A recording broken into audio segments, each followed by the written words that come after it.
Welcome to my new video, where we will work on the Dungeons & Dragons alignment system. Before watching this video, remember to comment, share, and check out Micah's Discord server, for only discussion promoting blasphemy against the Lord will be taken down. Now that that's out of the way, let's get on with the video.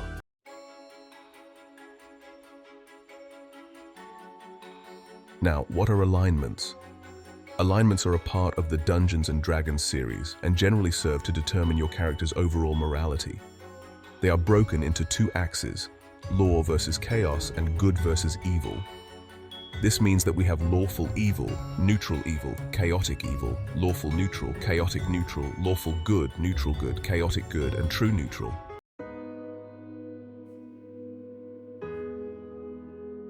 Now let's begin with law versus chaos. In the official Dungeons & Dragons definition, a lawful character values order, structure, rules, and tradition. They believe that society functions best when individuals and organizations adhere to established systems of authority and follow clear rules.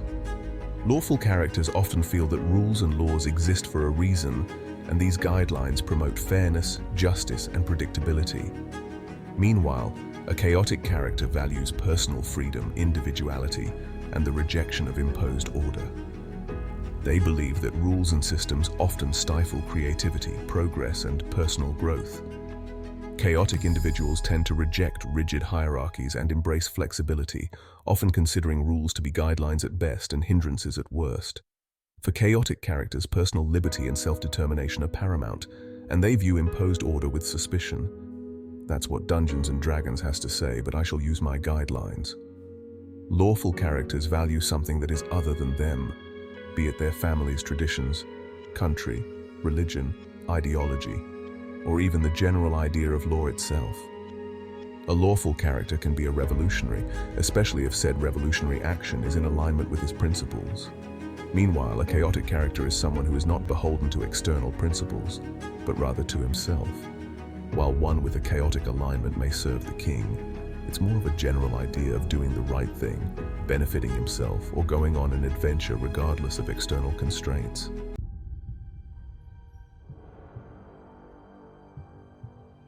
According to Dungeons & Dragons, a good character is motivated by a desire to help others and promote general well-being. They are selfless, valuing the needs of others over their own desires, and they strive to improve the lives of those around them. A good person believes in justice, fairness, and mercy, even at their own expense. Meanwhile, an evil character, on the other hand, prioritizes their own desires and ambitions above all else. They often pursue power, wealth, or dominance with little to no regard for the harm they cause others. Evil individuals see others as means to an end, tools to be used, manipulated, or discarded. They may delight in the suffering of others, or at the very least, be indifferent to it. Now, in regards to my additions, I have very few other than this. I want you to look in the mirror and ask yourself if you are a good person. Really think about it. What's your answer? If it's no, you are correct. Truly good and evil people are exceptions, not rules themselves. Something must stand out for them to prove themselves as good or evil. But until then, they should be regarded as neutral. This is why any character who's either good or evil will have one specific moment or character trait to show this alignment. For evil-aligned characters, watch part 2 of my Operation Lumberjack series to learn about defining character traits of villains.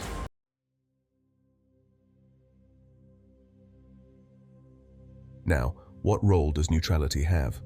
Between lawful and chaotic, neutral characters are ultimately beholden to something or someone, though with less abstraction than lawful characters. For example, a lawful character swears an oath of loyalty to the king because that's what's expected out of him. A neutral character swears an oath of loyalty to the king because he grew up with the king and inherently trusts him. And a chaotic character swears an oath of loyalty to the king because he either wants to gain something from the king or has made a promise to him. In short, using my definition, lawful alignments are beholden to external authorities, chaotic alignments are beholden only to themselves, and neutral alignments between chaos and law are beholden to surrounding people and the natural world surrounding them. Good alignments lack selfishness, evil alignments lack compassion, and neutral alignments contain both selfishness and compassion.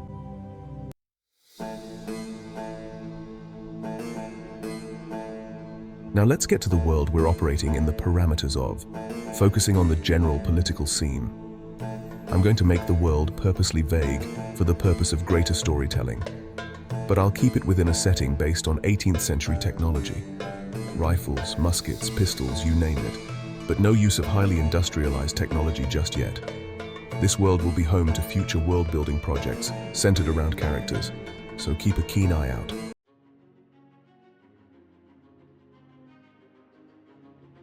The continent. Theoneria is a vast and diverse land, home to great deserts, humble prairies, and imposing forests. Here, the climate also differs, from the warm subtropics of the southern coasts whose lowest temperatures are 60 degrees Fahrenheit to the frozen tundra in the north, begging for such warmth. Its cultures and peoples are different, from the dwarves of Stauhartov to the elves of Aluria, and even into the oppressive Duergar and Lycian cultures.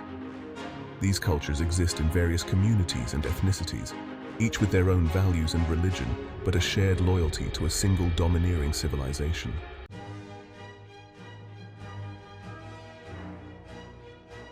The most powerful nation in this continent is the Savrilian Empire, known for its imposing fortresses, vast wealth, and state religion, the Church of Chavral. This religion is akin to our world's Christianity, known for its many followers and varying beliefs.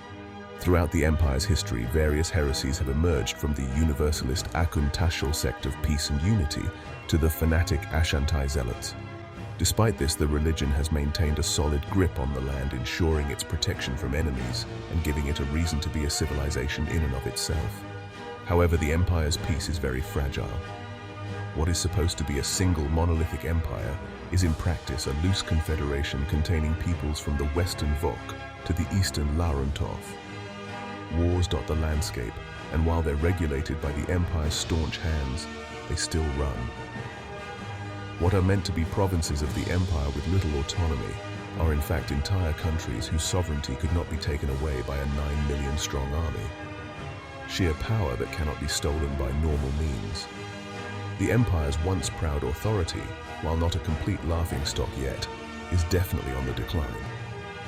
Because of this, a small group of opportunists have gathered together to establish a new social order, one in which they, not the traditional nobility or religion, are the dominant forces in the world.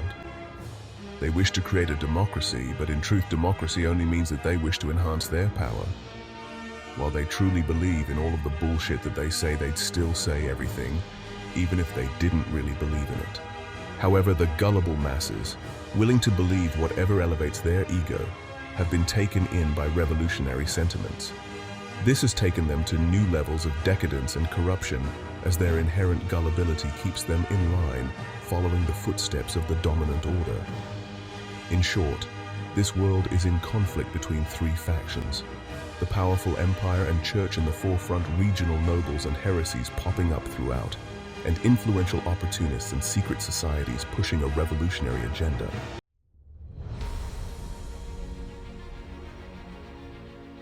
The Revolutionary. My name is Mikhail Trudakov, commander of the Hastiran Guard of the United Federation. I exist here to challenge the Empire and defend truth and justice. My mission is to serve the revolution and oppose tyranny. It doesn't matter what tyranny I oppose. My commitment to the 13 principles of the revolution. Each of these 13 principles established to see that the common people prosper. Without these 13 principles, the people would be oppressed and the nation would collapse. We must build a strong national identity around revolutionary traditions for each peoples, allowing the empire to collapse into several free nation states.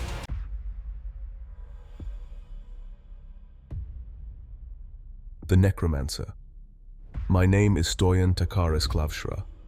I was born in the dwarvish fields of Ayunuk Vordunle Harav and Skriet plural, but none of that is important. My homeland, my true homeland, is the field of Yoshinara in the Republic of Daikara, where I deal with my comrades and see to it that my vision is carried out. I am a necromancer, a holy man in his own way, and my holiness deserves respect. You see, while the entitled paladin resurrects the dead in the name of his gods, I do the same, just without resurrecting their souls. I alleviate the dead from their graves and do whatever I want with them. And to the idiotic priests, why should I care for what the holy texts of Athankal say?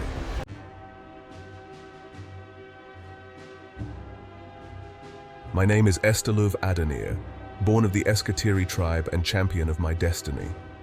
I was born out on the remote fields of Seturav, a wide open frontier for me to live my ideal life. I am a druid. My magic comes from my close bond with nature. I live out in my forest and commune with the animals. Along with this, I have several pets, not just dogs and kittens, but alligators, crocodiles, and even a pet dragon. This is a part of my close bond with them, for I spend my time in the forests and swamps and do everything for them. My ultimate hope is that, in the afterlife, I will be seen as a caring and loving master of my pets.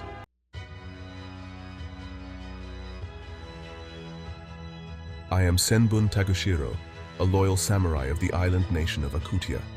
I have protected my realm from invasions for a long time and have ensured my service to the emperor. Of course, that's what he thinks.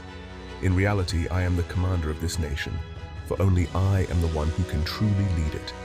The emperor is a god, I don't deny that, but he should be focused with spiritual matters, without the allure of temporal power. This way, I can focus on saving my country from the unfaithful, preparing the invasion of imperial nations to the west. The great cities of Usingard and Tak stand before me, and I, not the emperor, will be their commander. The world shall one day fall under my control.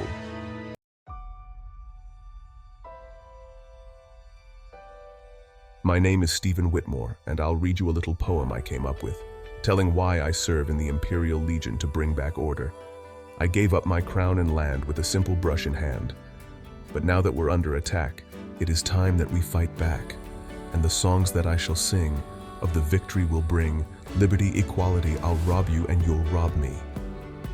As the songs of revolution resound, a powerful oceanic sound, the waves of the people have unfurled, but the waves of the righteous remain. I've given up my violin. I set my guitar aside, so that, against the revolution, I'll begin my fight. And the people's liberty, oh, it shall provide us with a ban of violins and destruction of the arts. So that is why I serve my king and serve my emperor. I remain loyal to the crown. My will is but my own.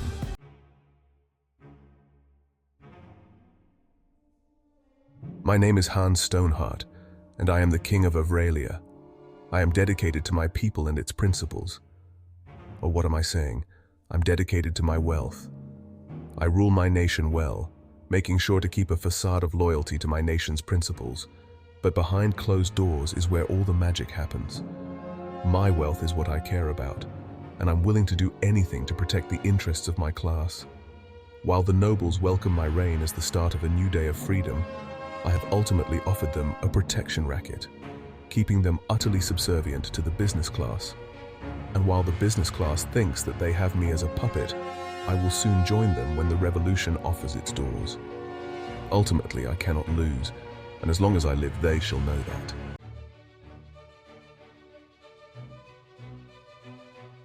I am Gabriel I of the Kingdom of Avralia, commander of the Imperial Guard and loyal warrior of my people.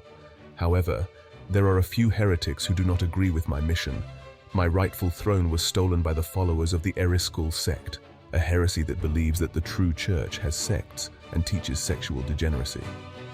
This heresy, followed by the nobles of my nation, seeks to give it power, as they can seize church property without feeling guilty about it. And now, they've crowned a heretical king, Oliver Stoneheart, Lord Protector of the realm. Because of this, I have gathered a small resistance, one capable of bringing back my rule to this tyranny. I'm sure that the people would prefer democracy, but I am not one to back down from my duties without a fight. While democracy may serve the wishes of the masses, I serve the needs of my people.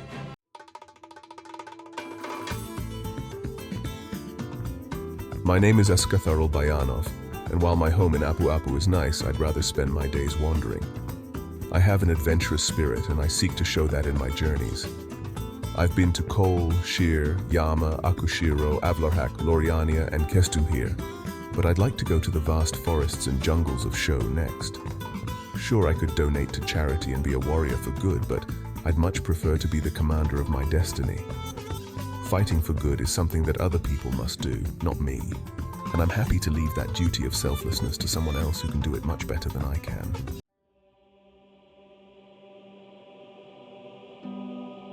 My name is Lucien Eclair Staklantoff Alperez, and despite my long name, I am but a humble priest. My loyalty is not to the Republic nor the Empire, but the simple act of doing what's right in a broken world. I seek to be that little ball of sunshine, that little force for good when everything has fallen to chaos and evil. I don't know how successful I will be, but I know that at the very minimum, my entry into the priesthood means that I have a chance. So please enter my church, sit down and drink some tea.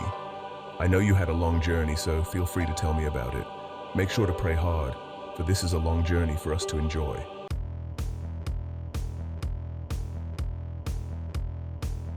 Now let's see what results you got. Mikhail Trudakov, the revolutionary, is lawful neutral. This is because his commitment to serve the revolution goes beyond his morality. Stoyan Takarasklavshra, the necromancer, is chaotic evil. Yes, all necromancy is evil. Estaluv Adenir, the druid, is true neutral. This is because he is primarily devoted to his pets, but hasn't proven himself as an eternal force for good. Senbun Tagushiro, the samurai, is lawful evil due to his immense desires for conquest. Stephen Whitmore, the reluctant hero, is chaotic good, as he set aside his poetry to fight against the satanic revolution.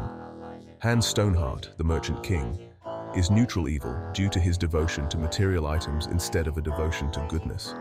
Gabriel I, the loyal king, is lawful good, as his commitment to overthrow the revolution is based on doing what's best for his people, not his personal power.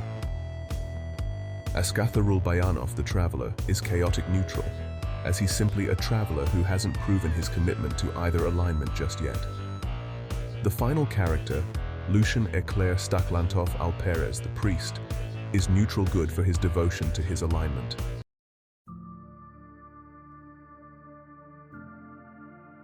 Now, if someone were to ask me my alignment, I would say that I'm chaotic neutral. Although I seek to do good, I must not elevate myself to the level of sainthood. Now, what alignment are you? Ultimately, be an artist, not a nerd. And don't forget, the Lord is the divine source of creation. He who is greater than all is greater than all, the honored, blessed, and great. Most powerful, most beautiful, most righteous, and most loving. Amen.